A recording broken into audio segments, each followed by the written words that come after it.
Hey everyone, welcome back to the channel.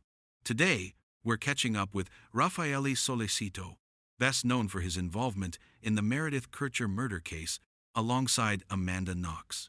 Years after being acquitted, people still wonder, where is he now? Let's break it all down.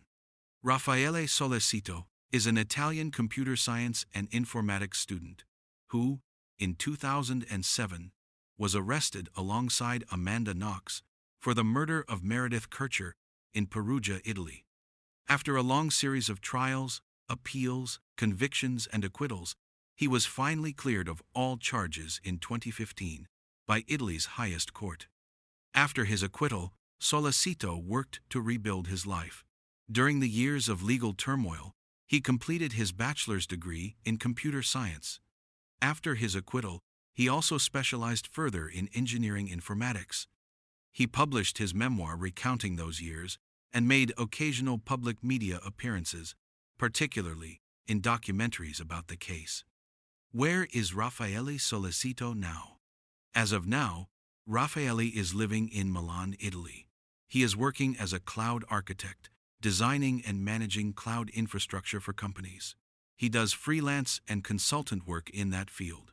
He's also spoken publicly about how he unsuccessfully sought compensation for the time he spent imprisoned wrongfully, a request that has reportedly been denied so far.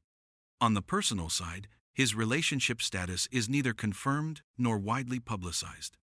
Raffaele Sollecito's journey shows how a person can survive long legal ordeals and attempt to forge a normal life afterward. Even cleared of charges, the past has left its mark.